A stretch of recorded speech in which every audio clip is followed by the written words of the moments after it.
So, other ways of sharing Google Slides. Let's take a look at what the options are. So there are many ways of doing this actually, but one we're going to look at the moment is publishing to the web. So what I'm going to do is go to the File menu, click on File and drop down to Publish to the web. So clicking on that opens a dialog window, and in this window I can configure how I want my slideshow to be presented on the web once I've published it.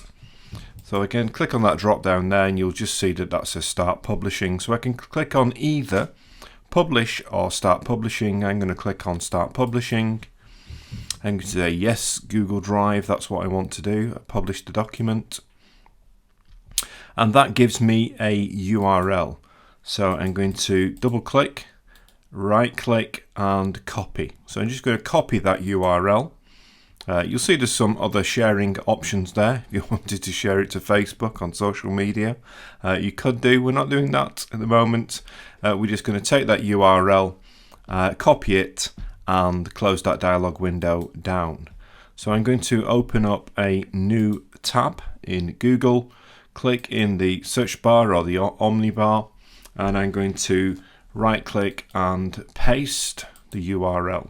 So there's the URL. Let's hit return and see what we get.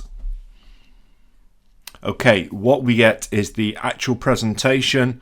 The default was 3 seconds and then the slide would change.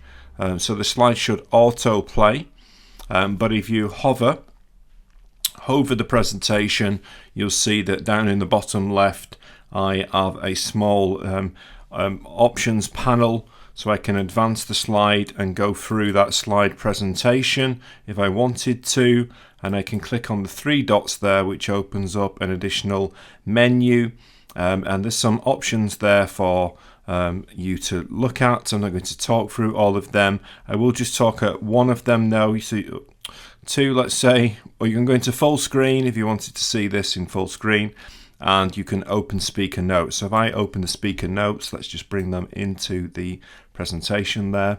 So we can see there are no speaker notes in there, but if there were, that's where they would be displayed. So I'm going to close that window down. And there we go. So the students can't do anything to this presentation apart from view it by advancing the slides. So if that's what you wanted to do and you wanted to show your presentation to your students, you would simply, let me close this window down. You would go to your slides presentation, go to the File menu, Publish to the web, copy that URL. So copy the URL, then let's say we go to Google Classroom. Let's just go there. Let's go and make an announcement. There's the link. Click on the link, paste that link in, add the link, and there's the link to the presentation that we can now share in Google Classroom. So if that's what you wanted to do, just remember that if at any point you were to come back to this presentation and go to Publish to Web and stop publishing, which I'll click on now. So I'm going to say yes, Google, OK. Then that presentation would no longer be accessible by the students or by anyone who you shared that presentation with. So there we go. Another way of publishing your Google Slides for your students in Google Classroom.